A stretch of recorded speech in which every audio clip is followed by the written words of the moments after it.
ආයුබෝවන් ආශ්කේරු නාලිකාවට ඔබව සාදරයෙන් පිළිගන්නවා. මම අද ඔයාලට ගිය වීඩියෝ එකේ දෙවෙනි කොටස කරන්නම්. සාමාන්‍යයෙන් දේ දුන්නක පාට රතු, තැඹිලි, කහ, කොළ, නිල්. ඊට පස්සේ තමයි දම් පාට බවට පත් වෙන්නේ. පළවෙනි තලේ පාට තමයි රතු. දෙවෙනි තලේ පාට තමයි තැඹිලි පාට. තුන්වෙනි තලේ පාට තමයි කහ පාට. හතරවෙනි තලේ පාට කොළ පාට. පස්වෙනි තලේ පාට ලා නිල් පාට. හත්වන තලය තියෙන්නේ කියන්නේ තමන්ගේ ඔළුවේ ඒකට සාමාන්‍ය කියන්නේ ක්‍රවුන් චක්‍ර කියලා. ඉහළම තලය ඒ කියන්නේ දම් පාට ක්‍රවුන් චක්‍රය. ඒ වගේම තමයි මේ චක්‍රවලත් පාට තියෙන කියන්නේ ඒ කියන්නේ දැන් අපි ඔයාලා අහලා තියෙනවානේ ශරීරයේ චක්‍ර 7ක් තියෙනවා කියලා. ඒ චක්‍ර 7ට දේදුන්නක පාට එන චක්‍ර 7 පිළිවෙලින් ඔළුවේ හිස මුදුනේ ඉඳන් පහළට 7 වෙනි එක දම් පාට, 6 වෙනි එක ලා නිල් පාට, 5 වෙනි එක කොළ පාට, තල 7ක්. ඒ කියන්නේ මට්ටම් 7ක් මේ ඊදිහටමලු විශ්වයේ තල මට්ටම් පිහිටලා තියෙන්නේ. බුදුරජාණන් වහන්සේ දේශනා කළා තියෙනවා තමන් තුලට යන එතකොට විශ්වය තමන් තුලින් විශ්වය හඳුනා ගන්න පුළුවන් කියලා. සමහර වෙලාවට ඒක එහා සමාන කතාවක් වෙන්න පුළුවන් මේ කියන්නේ. මේ 7 වෙනි තලයෙන් එහාට තියෙන්නේ එක ඒකකයක්. ඒ කියන්නේ දැන් අපි හරියට ඒතනින් තමයි මේ ඒ කෙනා මේ ඇවිත් තියෙන්නේ. ඒ කියන්නේ මූලය තැන. ඒ කියන්නේ මූලාධාරය නෙමෙයි. ඒ කියන්නේ මේ විශ්වය හැදෙන තැනට තමයි ඊට පස්සේ මේ කට්ටියම යන්නේ. විශ්වය හැදෙන තැනට තමයි කට්ටියම ඊට පස්සේ යන්නේ. ඊට පස්සේ තමයි ආපස්සට අලුතෙන් ග්‍රහලෝක විශ්ව වෙන හදලා ඊට පස්සේ ආයි. ඉතින් ඒ කියන විදිහට දේදුණු ශරීරයක්.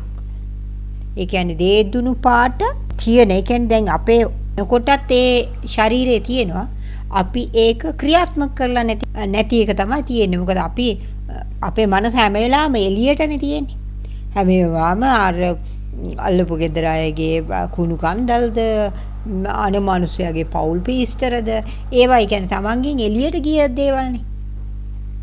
ඒ වුණාට තමන්ගේ මනස ඇතුළට ගියාන් පස්සේ මේ මොකද්ද මේ විශ්වය කියන්නේ කියන එක අඳුර ගන්න පුළුවන්. එතකොට අර විශ්වයේ තියෙන රේන්බෝ කලර් එක බවට අපේ ශරීරයත් පත් වෙනවා. ඒ කියන්නේ දේදුණු පාට විදිහට ඒ කියන්නේ ඇක්ටිවේට් වෙනවා. ඒ කියන්නේ ශරීරේ නිකුත් වෙනවා. ඒ කියන්නේ සමහර අය කියනවනේ සමහර අයට පේනවා කියලා සමහර අයගේ ඕරා එක සමහරුන්ට පේනවලු. මොකද ඒක තමන් හිත දියුණු කරලා තියෙනවනේ අනිත් පුජ්‍යලයාගේ ඕරා එක. ඒ කියන්නේ ඒව ශක්ති විශේෂයක්. යම් කිසි පේන පරාසය සීමා සහිතයිනේ. හැබැයි මනස දියුණු කරපු කෙනෙකුගේ දිවැසින් ඒ පේන පරාසය වැඩි දියුණු කර ගන්න පුළුවන්. අන්න ඒක තමයි ගොඩක් වෙලාවට හිත පිරිසුදු කිරීම එක පැත්තකින් නැත්තම් හිත දියුණු කිරීම අනිත් පැත්තෙන්. ඒ කියන්නේ ආර්ය හෝ අනාර්ය ක්‍රම දෙකෙන්ම ඒ දේවල් දකින්න පුළුවන් කියලා. මොකද අපේ ශරීරයේ තියෙන මේ චක්‍ර ටික විවෘත වෙච්ච ගමන් අර ශක්තිය එළියට විහිදෙන්න පුළුවන්. දැනට තියෙන්නේ කහ පාට කියලා තමයි කියන්නේ. ඊට පස්සේ කොළ පාට බවට පත් වෙනවා කියලා තමයි කියන්නේ. මොකද ඉරේ බලපෑම නිසා ඉරෙන් දෙනවලු කොළ පාට කිරණ ඇති ප්‍රෝටෝන අපේ ශරීරයට. එතකොට අපේ ශරීරයේ කොළ පැහැයට පත් වෙනවා කියලා තමයි කියන්නේ. කොළ පාට ප්‍රෝටෝන ශරීරයේ වැඩි වුණාම පුච්චලයකට ඒ කියන්නේ අර යෝගා කරන යෝගා මාස්ටර්ස්ලා ඉන්නේ. ඒගොල්ලෝගේ එක ශක්තියින් තියෙනවානේ. අන්න ඒ වගේ ශක්තියක් අපේ ශරීරවල ජනිත වෙනවා කියලා තමයි කියන්නේ. ඒ වගේම අර ඉස්සර කාලේ කියන්නේ එර්දි පාන්න පුළුවන් කියලා. එර්දියෙන් යන්න පුළුවන්. ඒ වගේම අතුරුදහන් වෙන්න පුළුවන්. ඒ වගේම එක්කෙනා තැන් දෙකක ඉන්න පුළුවන්. ඒ වගේම අහසේ යන්න පුළුවන්. නිකන් පියාඹල යනවා වගේ යන්න පුළුවන්. ඒ වගේම තමන්ගේ පරණ ජීවිත මතකයට එනවා. ඒ වගේම ටෙලිපැති ක්‍රමයෙන් අනිත් අයත් එක්ක අදහසුව මාරු කරගන්න පුළුවන් කියලා කියනවා. ඒක ඉතින් ඇත්තව කියනවා නම් සමහර අයගේ දක්ෂතාවයක් තියෙනවා. ඒගොල්ලන්ට අනිත් කෙනා කියන දේ අහගෙන ඉන්න පුළුවන්. ඒ කියන්නේ යාගේ හිතන සිටිවිලි.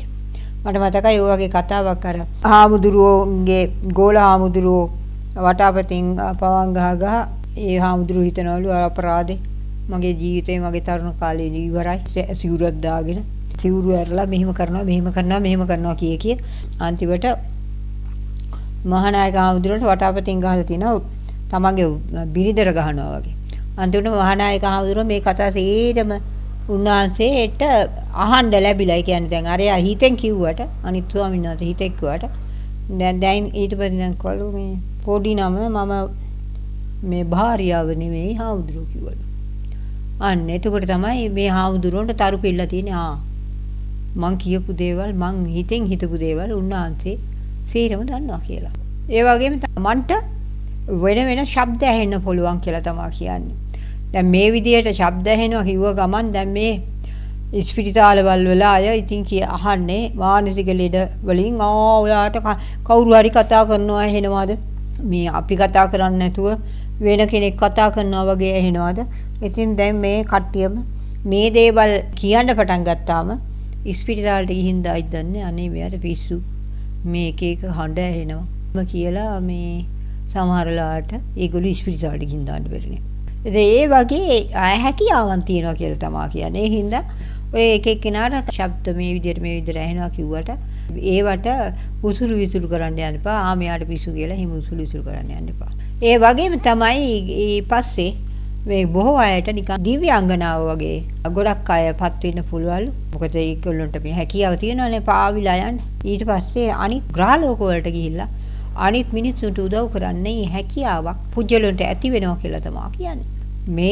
මේ පුජ්‍යලෝ ඇත්තම කියනවා නම් මේ තුන්වෙනි තලයේ අය මේ කහ පාට කිරණ තියෙන අය කොළ පාට කිරණ බවට පත් වුණාම වෙන දේ තමයි කියන්නේ. පෘථිවි තලයේ තුන්වෙනි තලයේ උනත් කහ පාට කිරණ විහිදුවන අය හිටියත් නමුත් සමහර අය ඊට පහළ ඒ කියන්නේ තැඹිලි පාට කිරණ විහිදුවන පුජ්‍යලයෝ මානසික මට්ටමක් තියෙනවා කියලා තමයි. ඒ කියන්නේ සෑම මිනිස්සෙක්ම තැඹිලි පාටෙන් යන්න ඕනේ කියලා තමයි කියන්නේ. තැඹිලි පාට කියලා කියන්නේ දෙවෙනි තලය කියලා තමයි කියන්නේ. දෙවෙනි තලය කියන්නේ සත්තු. ඒ කියන්නේ මේ සත්තු වගේ හැසිරෙන මිනිස්සුયો. ඒගොල්ලන්ට තමයි මේ තැඹිලි පාට කිරණ තියෙන්නේ. ඉතින් ඒගොල්ලෝ අනිවාර්යයෙන්ම තමන්ගේ මානසික මට්ටම කහ පාට කිරණ බවට තමන්ගේ මානසික මට්ටම පත් කරගන්න ඕනලු. ඒ වගේම සමාජයේ ස්වාභාවිකත්වයක්ලු ඒ කියන්නේ තැඹිලි පාට කිරණ තියන අය කහ පාට කිරණ බවට පත්වීම. ඒක සිද්ධ වෙන්නේ පුජ්‍යලික මට්ටමින් කියලා තමයි කියන්නේ. ඉතින් ඒ අය අනිවාර්යයෙන්ම කහ පාට කිරණ බවට පරිණාමයටපත් වෙන්න ඕනිලු. ඒක දැන් නිකන් හිතන්නකෝ සාමාන්‍ය සමාජයේ දැක්කහම ඇත්තම කියනවා අගෞරවයක් මේ සත්තු වගේ කියලා මිනිස්සුන්ට කිව්වොත්. මොකද සත්තු ඒ තරම් පහත් නැහැ මේ කරන වැඩ අනුව. මොකද ඒ ඔරෙන්ජ් කිරණ මට්ටමක් තියෙන පුජ්‍යලෝ කණ්ඩායම් වලට ඒගොල්ලෝ කාණ්ඩ වශයෙන් ඉන්නේ. ඒගොල්ලෝ අනිත් අය කියන්නේ ඒ ගෲප් එකේ නායකයා කියන විදිහට වැඩ කරන්න ඕනේ. ඒගොල්ලෝ තමන් හැකි ඉක්මනින් කහපාට කිරණ බවට ඒ කියන්නේ මනුස්ස තලයට මනුස්සකම කියන එක ඒගොල්ලෝ එළියට ගත්තේ නැත්නම් ඒගොල්ලෝ ඒ විදිහට හැසිරුනේ නැත්නම් අර පුජ්‍යලොත් එක්ක අර කණ්ඩායමත් එක්කම ඒගොල්ලන්ට මරණයට මුහුණ දෙන්න වෙනවා කියලා තමයි කියන්නේ. දැන් මෙහෙම හිතන්නකෝ අම්මයි තාත්තයි යක්ෂ ගතිගුණ තියෙන්නේ. හැබැයි දරුවෝ දන්න ඕනේ නෑ අම්මයි තාත්තා ඒ වගේ වුණාට මං ඒ වගේ වෙන්න ඕනේ නෑ. අන්න ඒ වගේ තමන් ඉන්න කියන්නේ නපුරු ගති වලින් ඈත් වෙන්න ඕනේ. නපුරු කමයින් ඈත් වෙන්න ඕනේ. මොකද මේ සමාජය මේ සම්මත සමාජය ඇත්තම කියනවා නම් බොහොම කපටීලු. හැමලාම මේ සමාජයේ සම්මතයේ හැටියට ගොඩක් මිනිස්සු වැරදි මාර්ගයට පොළඹවනවලු. එතකොට තමන්වත් දන්නේ තමන් මොන කණ්ඩායමට අයිතිද කියලා. මොකද අර සම්මත ක්‍රමයටනේ රැල්ලටනේ යන්නේ. නිකන් හිතන්නකො රැල්ලට යන විදිය. දැන් ওই සමහර පුජ්‍යලෝ ඉන්නවනේ. ඒගොල්ලෝ හිතාගෙන ඉන්නේ නරක වැඩක් කරලා ඒක නිකන් අර ප්‍රසිද්ධියටපත් වෙන්න යනවනේ. ඉතින් ඇත්තම කියනවනේ ඒක සත්තුන්ගේ බිහේවියර් එකක්. සත්තුන්ගේ හැසිරීමක් තමයි. තැඹිලි පාට කිරණ එක ඒ කියන්නේ ඒ මට්ටමේ ඉන්න අත්ව ගතිගුණ තියෙන අය ඒගොල්ලෝ අනිත් මිනිස්සුන්ව වැරදි පැත්තට යොමු කරනවා. ඒ විතරක් නෙවෙයි. ඕගොල්ලෝන්ව ඒ කියන්නේ ඔයාලා ඒ වගේ පැති වලට හැරිලා ඉන්නවා නම් ඒගොල්ලෝ මරනවා ඕගොල්ලෝ. දැන් නිකන් හිතන්නකෝ පාතාලේ අය කවුරුවක්වත් තව කෙනෙකුට ඒගොල්ලන්ට ඕනම කෙනෙක් මරන්න පුළුවන්. තැඹිලි පාට කිරණ තමයි ඒගොල්ලෝගේ පිට වෙන්නේ. ඒගොල්ලෝ සමාජයේ සාර ධර්ම වලට විරුද්ධයි. ඒගොල්ලෝ කැමති නෑ අනිත් මිනිසුන් හොඳින් ඉන්නවට. ඒ කියන්නේ මනුස්සයා විනාශ කිරීමටනේ ඔය කුඩුද ඒ වගේ වැරදි දේවල් කරන්නේ. එතකොට ඒගොල්ලන්ට පුළුවන් ලේසියෙන්ම අනෙක් කෙනාව මරන්න. මම මේක ඇත්තම කියනවා නම් තෝරගත්තේ ඕගොල්ලන්ට වෙනස්ම විදියකින් මිනිස්සු මොන මාර්ගයේද යන්නේ කියන එක තේරුම් ගන්න ඕන හන්ද. ඒකයි මම මේක ඕගොල්ලන්ට කියන්න හිතුවේ. මොකද ඒ පුජ්‍යලෝ කවදාවත් තමන් හිතාමතා මෙන්න මෙහෙම කරන්න ඕනේ කියලා හොඳ මානසික මට්ටමක් නැහැ. ඒගොල්ලෝ තව කෙනෙක් කියන්න ඕනේ ඒගොල්ලන්ට මේ දේවල් කරන්න ඕනේ කියන එක මේ කියන්නේ සවුරුවත් කියන දේ අහගෙන ඉඳලා හරි දේ මොකද්ද වැරදි දේ මොකද්ද කියන එක ඒගොල්ලෝ දන්නේ. වැරදි දේ වුණත් ඒගොල්ලොන්ව ලේසියෙන් ඒ පැත්තට පොළඹව ගන්න පුළුවන්. මොකද ගොඩක් වෙලාවට ඒගොල්ලෝ බලන්නේ ඒගොල්ලෝ මානසික මට්ටම හැම වෙලාවම ඒ තත්ත්වයටපත් වෙලා තියෙන්නේ. ඒගොල්ලෝ බලන්නේ පුවත්පත්, ටීවී. එතකොට ඒගොල්ලෝ ඒ සම්මත ක්‍රමේ දේවල් එකපාරම උකහා ගන්නවා. ඒගොල්ලෝ හිතනවා ඊට වඩා ඊට එහා ලෝකයක් නැහැ කියලා. සමහර වෙලාවට ඔයාට තේරෙනවා ඇති ඔයා යන ගමන අනිත් අය යන ගමනට වඩා වෙනස් කියලා. ඒක හොඳ කල්පනාවකින් මේක හොඳට ඕගොල්ලෝ අහගෙන ඉඳලා බලන්න තමන් ඉන්නේ තැඹිලි පාට කිරණ විහිදුවන මානසික මට්ටමක්ද නැත්නම් කහ පාට කිරණ විහිදුවන මානසික මට්ටමක්ද නැත්නම් දම් පාට ඒ කියන්නේ ඉහළම මානසික මට්ටමක් තියෙන පුජ්‍යලෙද්ද කියන එක ඔයගොල්ලෝට තේරෙයි. ඒක හිතන්න ඒක කල්පනා කරන්න. තමන් කරන වැඩවල අනුව තැඹිලි පාට අයගේ යාළගේ වැඩ හරියට සත්තුන්ගේ වගේ. ඒගොල්ලෝ කරන වැඩ සත්තු වගේ. සත්තු වගේ කියන්නේ කිසිම අනගුණක් නැහැ. තව කෙනෙක්ගේ ජීවිතයක් ගැන හිතන්නේ නැහැ. ඒ කියන්නේ ඒ තැඹිලි පාට කිරණ පිට කරන අය. වැඩි ජනගහනයක් තමන් කරන්නේ මොකද්ද කියන එක තමන් දන්නේ නැහැ. තමන් හොයලා බලන්නේ. අර රැල්ලට ගිහිල්ලා ඔය අර කතාවක් තියෙන ලින්ද ළඟ සංගමේ වගේ නැත්තම් ගේට්ටු ළඟ නැත්තම් වැටවල් අතර ඔහේ කියවනවා. තමන් ගැන තමන් ඉන්නේ මොන මට්ටමේද කියන එක හිතන්න තමන්ට වෙලාවක් නැහැ. මොකද තමන් වැඩිපුරම හොයන්නේ අනුන්ගේ කුණු කන්දල්. බහුතර ජනයාගේ තමන්ගේ පැත්තට හිත යොමු කර ගැනීම නෑ කියලා තමා කියන්නේ. බහුතර ජනයා. එතකොට හිතන්නකෝ බහුතර ජනයා කොහෙද යන්නේ කියලා. මොකද වෙන්නේ බහුතර ජනයාට කියලා. තමන්ගේ මනස ඇති කර ගන්න ඕනේ හොඳ අයත් එක්ක. ඒ කියන්නේ තමන් කතා බහ කරන එක වුණත් එකතු වෙලා වැඩ කටයුතු කරන එක වුණත් කරන්න ඕන හොඳ අයත් එක්ක. නරක අයත් එක්ක නෙවෙයි. නරක අයත් එක්ක කරොත් ඔයාත් ඒ අයත් එක්ක හා සමානව ඒ සී කල්පනාවට වැටෙනවා. ඒ හින්දා තමයි හොඳ අය හැම වෙලාවම ආශ්‍රය කරන්න කියන්නේ. මොකද දැන් අපි හිතමුකෝ රංචුවක් එකතු වෙලා ඉන්නවා කුඩු ගහන රංචුවක්. ඉතින් ඒ කුඩු ගහන රංචුවේ නායකයා කියන විදිහට තමයි අර අනිත් ටික ඇසිරෙන්නේ. ඒගොල්ලන්ට දෙයක් කියන්න ඕනේ මේව කරන්න. එතකොට ඒගොල්ලෝ කිසිම විරුද්ධත්වයක් නොතුව ඒ දේ කරනවා. අන්න ඒක තමයි ප්‍රශ්නේ. ඉතින් ඒ වගේම තමයි හොඳ මානසික මට්ටමක් ඇති අය. හොඳ මානසික මට්ටමක් කටයුතු කරනකොට ඒ මානසික මට්ටම ඉහළ මානසික මට්ටමක් බවට පත් වෙනවා. ඔයගොල්ලෝ ඇත්තටම සත්‍ය හොයන්න ඕන නම් ඕගොල්ලොන්ගේ ගේ ඇතුලේ තියෙන සාලේ තියෙන ටීවී එක නැත්නම් ටීවී එක විකුණලා දාන්න. තැඟිලි කිරණ පිට කරන මානසික මට්ටමේ අය ගොඩක් වෙලාවට සත්තු වගේ වගේම ගොඩක් අර මාන්නේ වැඩිලු. අර කතාවක් තියෙනවානේ අතිමානේ කුක්කුටෝ ඒ වගේ කියන්නේ මාන්නේ වැඩි වුණාම වඳුරොයි බල්ලොයි වෙනවා කියලා. අන්න ඒ වගේ තමයි මාන්නේ වැඩි. මාන්නේ වැඩිකමට තමයි බල්ලොයි වඳුරොයි වෙලා තියෙන්නේ. ඒ කියන්නේ තැඹිලි කියන්නේ මිනිස්සෙක්ගේ ඊළඟ භව නිර්මාණය වෙන්නේ මානය වැඩි වුණාම වඳුරෙක් හරි බල්ලෙක් හරි වෙනවා. දැන් ඒ වගේ අයගේ ඕගොල්ලෝම අධ්‍යයනය කරන්න. මේක ඕගොල්ලෝ ඉතින් නිකන් පාඩමක් විදියට අරගෙන අධ්‍යයනය කරන්න. ඒගොල්ලෝ සාමාන්‍යයෙන් අනිත් මිනිස්සුන්ව ඒ කියන්නේ මිනිස්සුයෝ විදියට සලකන්නේ හරියට නිකන් අමනුස්සයෝ වගේ නැත්තම් වහල්ලු විදියට.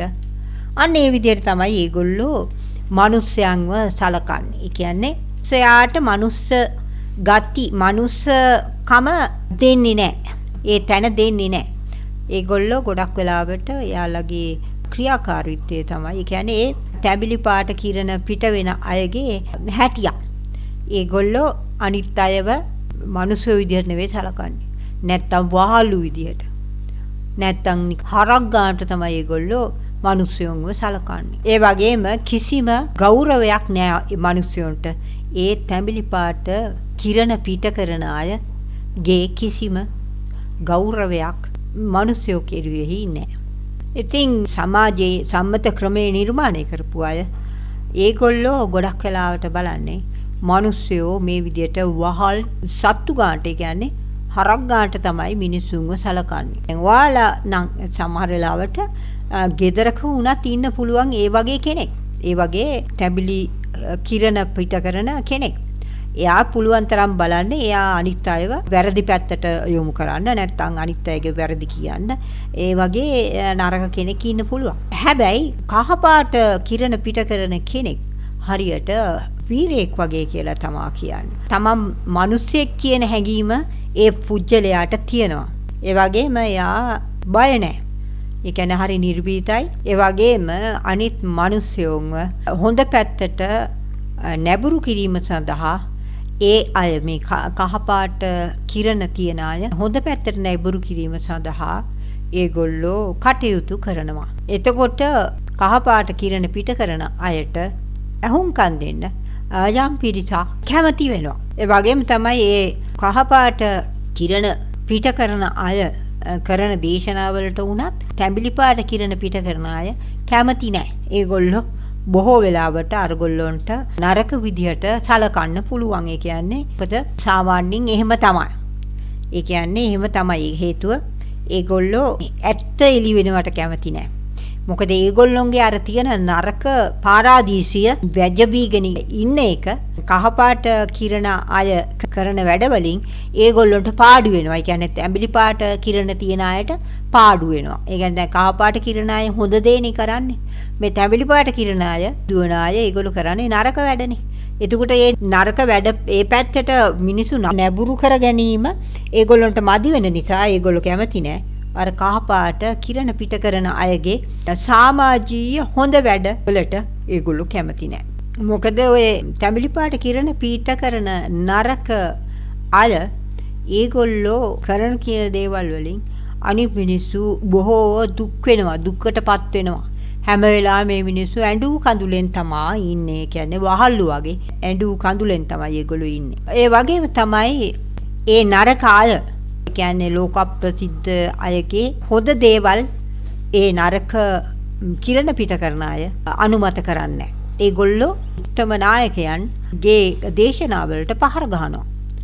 අන්න ඒක තමයි. එතකොට ඒ වගේම ඒගොල්ලෝ දන්නේ නැහැ ආදරය කියන්නේ මොකද්ද කියන එක. ඒගොල්ලන්ට දැනෙන්නේ නැහැ, හැඟීම් නැහැ. ඇත්තම කියනවා නම් කාරුණික වූ මෛත්‍රී සහගත ආදරය කියන්නේ මොකද්ද කියන එක ඒගොල්ලොන්ට දැනෙන්නේ නැහැ. සමහර වෙලාවට මෙහෙම කියනවානේ. Taman කැමති අනික් කෙනාට ලැබෙනවට කහපාට කිරණ අය කැමති.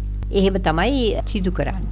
ඒ වගේම ඔය ජීසස් කියපු කතා තියෙනවානේ. ස්වර්ණමය නීති ඒ නීති ඒ කියන්නේ තමන් අකමැති නම් දෙයක් සිද්ධ වෙනවට ඒ දේ තමනුත් අනිත් කෙනාට නොකර ඉන්න. ඒ වගේ අර හොඳ ගතිගුණ කහපාට කිරණ පිට කරන අයගේ තියෙනවා. හැබැයි මේ අර තැඹිලි පාට කිරණ පිට කරන අය ඒ දේවල් වලට කැමති නෑ. ඒ දේවල් ඒගොල්ලෝ අපහාසාත්මකව ඒවා ඉවත් කරනවා. ඒ කියන්නේ ඒගොල්ලෝගේ සමාජයේ ඒගොල්ලොන්ගේ කාණ්ඩායම් වල ඒ වගේ දේවල් ඒගොල්ලෝ කැමති නෑ අහනවටවත්. උදාහරණයක් නිකන් හිතන්නකෝ. දැන් කුඩු විකුණන මිනිස්සෙක් කවදාවත් සමාජයට ආදරය කරනවද? කුඩු විකුණන කෙනා තමන් කුඩු අරගෙනද බීලාද අනිත් අයට දෙන්නේ නැහැ. ඒගොල්ලෝ විකුණනවා විතරයි. එතකොට ඒගොල්ලෝ කරන්නේ සමාජයට ඒ කියන්නේ මනුස්ස වර්ගයාට ද්‍රෝහිකමක්. ඒ කුඩු විකිණීමෙන්. අන්න ඒ වගේ දෙයක් තමයි. ඒ කියන්නේ තැඹිලි කිරණ පිට කරන අය කරන්නේ සමාජයට නරකක් හොඳක් නෙවෙයි. ඒ වගේම තමයි යම් දෙයක් අපි කරොත් ආපස්සටම අපිට එනවා. ඒ කියන්නේ කර්මය කොහොමද සිද්ධ වෙන්නේ කියන එක. ඉතින් ඒ වගේ අර කහපාට කිරණ පිට කරන අය ඒගොල්ලෝ දන්නවා තමන් නරකක් කරොත් අනිත් කෙනාට ඒ නරක තමන් වෙත ආපස්සට එනවා කියලා. ඒ හින්දා එයා ඒ වැඩි කරන්නේ නැහැ. ඒ වුණාට තැඹිලි පාට කිරණ පිට කරන කෙනා ඒක ඒ නීතිය එයා පිළිගන්නේ. ඒ හින්දා නරකම තමයි අනිත් අයට කරන්නේ. ඒ වගේම මේ තැඹිලි පාට කිරණ පිට කරන අය ඒගොල්ලොන්ට තේරෙන්නේ නැහැ මොනවද මේ කර්ම කියලා. ඒ වගේම ඒගොල්ලෝ ඒවා ගැන විශ්වාසයක් තියන්නෙත් නැහැ. ඒ වගේම ඒ තැඹිලි පාට කිරණ පිට කරන අය ඒගොල්ලෝ අදහන්නේ ඒගොල්ලෝ කීකරු වෙන්නේ බලයට. ඒ වගේම තමයි ඒගොල්ලෝ බොහෝ රටවල ඒගොල්ලෝ ජීසස්ගේ දේශනා ඒගොල්ලෝ විශ්වාස කරන්නේ. ඒ වගේම තමයි තව දෙයක් කියනවා හතර මහා ධාතු ගැන කියනවා. පඨවි ආපෝ තේජෝ වායෝ. පළවෙනි තලය තමයි රතු පාට. රතු පාට කියන්නේ ගින්දර. ඒ කියන්නේ ගොඩක් වෙලාවට ඔය ඒකට අයිති වෙන්නේ ඩොල්ෆින් අය, වේල්ස් කියන මාළුවෝ, ගෝරිල්ලෝ, කුරුල්ලෝ, මාළුවෝ ඒකට අයිති වෙනවා කියලා තමයි කියන්නේ. කියන්නේ පළවෙනි තලයට. පෘථුවියේ ඉන්න මිනිස්සු හැරෙන්න තයසේරම තැඹිලි පාට කියලා තමයි කියන්නේ. ඒක සත්තුන්ගේ විඥානයක් කියලා තමයි කියන්නේ. සත්තු විඥානයක් කියන්නේ බොහෝ සත්තුන්ගේ තියෙන්නේ එකම විඥානයක්. ඒ කියන්නේ දැන් මෙහෙම දැන් ඔයගොල්ලෝ නිකන් හිතන්නේ මීමැස්සෝන්ගේ රජිනගේ විඥානයනේ අනිත් සේරම වැඩ කරන්නේ. ආන් ඒ වගේ කියන්නේ. ඒ කියන්නේ දැන් මීමැස්සෝ තනියෙන් කොහෙවත් ඉන්නේ නැහනේ. කට්ටියක් එකතු වෙලානේ ගෲප් එකක් විදිහට ඉන්නේ. මේ එතකොට රජින වෙනුවෙන් මැරෙන්න උනත් ලෑස්ති මීමැස්සෝ. අන්න ඒ වගේ. හැබැයි මිනිස්සුන්ට හැකියාවක් තියෙනවා තමන් කවුද මොනවද එහෙම කියලා හිතලා වැඩ කරන්න. හැබැයි අවාසනාව විදිහට එහෙම නොකරන අය තමයි අර ඔරෙන්ජ් රේ වල ඉන්නේ. මොකද තමන් කවුද කියන එක කියන්නේ කොයි විදිහට තමයි වැඩ කරන්න ඕනි කියන අර තමන්ගේම සැලසුමක් නැහැ. ඒ කියන්නේ තමන්ට අර නිර්භීතකමක් නැහැ. කොයි විදිහටද තමන් වැඩ කටයුතු කරන්න ඕනි කියන එක බොහෝ අයට නැහැ. ඒකනේ ඔය රැලි වැඩි. අරගල වැඩි අර කවුරුවත් කියන දේ කරන්න සැදී පැහැදී ඉන්න වහල්ලුනේ ගොඩක් ඉන්නේ. එතකොට අරගල වැඩි. ඉතින් ඒ වගේ මානසික මට්ටමක් තියෙන පුජ්‍යල වැඩි වුණාම ඒක ලොකු ප්‍රශ්නයක් කියලා තමයි කියන්නේ. මිනිස්සෙක් විදිහට හැසිරෙන්නේ නැති නිසා. මිනිස්සෙක් විදිහට නෙවෙයිනේ. ඒ කියන්නේ සත්තුන්ගේ තියෙන විඥානයක් තමයි බොහෝ මිනිස්සුන්ට තියෙන්නේ. ඒ විදිහට තමයි මේ සම්මත ක්‍රමය හදලා තියෙන්නේ. තැඹිලි පාට කිරණ තියෙන මානසික මට්ටමේ විඥාණයෙන් මිනිස්සු අයින් වෙන්න ඕනේ වහාම ඉවත් වෙන්න ඕනේ කියලා තමයි කියන්නේ. ඒ වගේම අර පුජ්‍යලික මට්ටමින් කහපාට කිරණ පිට කරන මිනිස්සයෝ බවට පත් වෙන්න කියලා තමයි කියන්නේ. ඒ වගේම තමයි අමහර පුජ්‍යලයෝ මේ තැඹිලි පාට කිරණ පිට කරන අය ඕගොල්ලෝගේ මුදල් හොරා කන්න පුළුවන්. ඒ වගේම ඔයාලට බොරු කියන්න පුළුවන්. ඒ වගේම තමයි ඒගොල්ලෝ ඔයාලට වහදීලා ඔයාව මරන්නත් පුළුවන් කියලා තමයි කියන්නේ. මොකද ඒ තරම් මේ තැඹිලි පාට කිරණ තියන අය බොහොම භයානකයි කියලා තමයි කියන්නේ. ඒ වගේම කොළ පාට කිරණ පිට කරන අය ඒගොල්ලොන්ගේ ඇත්තටම තියෙන්නේ ක්‍රයිස්ට් විඥානයක්ලු. ඒගොල්ලොන්ගේ ඇත්තටම තියෙන්නේ ආදරය පිරිච්ච කිරණ. ඒ කියන්නේ කොළ පාට කිරණ පිට කරන අය එයාලගේ හදවතින්ම ආදරේ පිට කරනවා කියලා තමයි කියන්නේ. ඒ කියන්නේ ආදරණීය ශක්තියක් පිට වෙනවා කියලා තමයි කියන්නේ. ඒ වගේම තමයි ඒ අය ගොඩක් වෙලාවට රජයේවල් කරන දේවල් ඒගොල්ලෝ ඒවට විරුද්ධ වෙනවා. මොකද ඒ කරන කියන ඒවට ඒගොල්ලෝ විරුද්ධ වෙනවා කියන්නේ ඒගොල්ලෝ දන්නවා මේ රජය කියලා කියන්නේ ඇත්තම කියනවා නම් අර ඔරෙන්ජ් රේ වලින් හැදිච්ච මානසික මට්ටම ඒ විඤ්ඤාණයෙන් සැදුම්ලත් සංවිධාන ඒ කියන්නේ ස්ථාපිත වෙච්ච නිසා ඒ කොළපාට කිරණ පිට කරන මිනිස්සු රජය කියන ආයතනය විශ්වාස කරන්නේ. ඉතින් ඔයගොල්ලෝ සාමාන්‍යයෙන් අර නරක පැත්තෙන් ඈත් වුණාන් පස්සේ ඔයගොල්ලෝ ගොඩක් වෙලාවට තනියම තමන් කොහොමද ලෝකයේ ගැන කියන්නේ සත්‍ය හොයාගෙන ගිහිල්ලා ඒකට මූණ දෙනවා කියලා තමයි කියන්නේ. ෆැමිලි පාට කිරණ තියෙන පුජ්‍යලේ. යාට දැන් මේකක් ඇහිලා අපි හිතමුකෝ දැන් මේ කියන දේවල් වලින් තමන් කවුද කියලා තේරෙනවනේ. ඒ කියන්නේ කොයි මට්ටමේද තමන් ඉන්නේ කියලා. එතකොට ඒ කෙනාට පුළුවන් නෑ මට ඕනේ මේ මට්ටමේ ඉන්න මගෙන් මෙතනින් ඈත් වෙලා මං ගැන බලා ගන්න ඕනි කියලා මගෙන් සමාජයට හොඳ සේවයක් වෙන්න ඕනි කියන හැඟීම ඇති කරගෙන තමන්ගේ ඒ කිරණ වෙනස් කරගන්න පුළුවන් කියලා තමයි කියන්නේ. මොකද තියෙන සම්මත ක්‍රම වලින් ඈත් වෙන්න සම්මත ක්‍රමෙන් හදලා තියෙන සම්මත ක්‍රමෙන් ඈත් වෙන්න ඒ අය ඒගොල්ලෝ කරන්නේ රජයත් සමාජ සම්මත ක්‍රමයක් ඒකෙන් ඉවත් වෙලා තමන් කවුද කියන එක හොයා ගන්නවා. ගොඩක් වෙලාවට සිද්ධ වෙන ඔය ආරණ්‍ය වලට ඒ කියන්නේ කැලෑ වදින අය ඒගොල්ලන්ට තේරෙනවා මේ නෑ මේක මට හරියන ක්‍රමවේදයක් නෙවෙයි මම මීට වඩා මං ගැන හොයන්න යන්න ඕනි කියලා ඒගොල්ලෝ කැලෑ වදිනවා. ඒකල ඒගොල්ලෝ භාවනා කරලා ඒගොල්ලෝ මනස ඉහළ තලවල් වලට ඒගොල්ලෝ ගෙනියනවා. ඒ කියන්නේ අනාර්ය මාර්ග ඒගොල්ලෝ ගොඩක් වෙලාවට මේවා කරනවා. මොකද මේ ආර්ය මාර්ගයක් ඇත්තටම කියන්නේ ලෝකේ ප්‍රචලිත නැහැනේ. අනාර්ය මාර්ග වලින් ඒගොල්ලෝ තමන් කවුද කියන එක හොයාගෙන යනවා.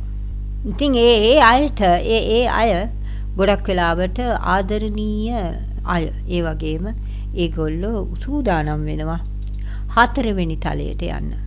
ඉතින් ඒ වගේම එතකොට එහෙම ආපු පුජ්‍යලයට වැටහෙනවා කොයිතරම් මේ සත්ව විඥානයක් තියෙන ජන සමූහයක් ඉන්නවද කියලා. ඒ පරිණාමයට පත්වෙච්ච තමන්ගේ කිරණ කොළපාට තත්වයට පත් කරගත්ත කෙනාට වැටෙන්න පටන් ගන්නවා. ඒගොල්ලෝ ඒ සමාජයෙන් ඉවත් වෙලා යන කෙනාට සමාජයේ ඇති සැටියෙන් ඒගොල්ලෝ තේරුම් අරගෙන ඒගොල්ලෝ තමන්ගේ මානසික මට්ටම ඉහළ තලයට ගන්නවා කියලා තමයි කියන්නේ. ගොඩක් පිරිස දැන් ඒ තත්වයට පත් වීගෙන යනවා කියලා තමයි කියන්නේ. මොකද බොහෝ අය මේ සමාජ සම්මත ක්‍රමයේ ගැන අවබෝධ වුණාට පස්සේ ඒගොල්ලෝ පොහොය වෙලාවට ඒ වගේ ඈත් වෙලා තමන්ගේ තුලට යොමු වෙන්න පටන් ගන්න තියෙනවා කියලා තමයි කියන්නේ. ඒ වගේම තමයි මේ සම්මත ක්‍රමේ ඉහළ ඒ කියන්නේ දේශපාලඥයා ඒගොල්ලෝ ප්‍රභූවරු හැබැයි සමාජයේ ඉන්න මිනිස්සු කිසිම නාස්තිකාර අය විදිහට තමයි ඒගොල්ලෝ මිනිසුන්ව සලකන්නේ. තවත් කොටසක් කියන්න. සිතක්ෂාන්තිය සෞභාග්‍යයක් අත්පත් වේවා.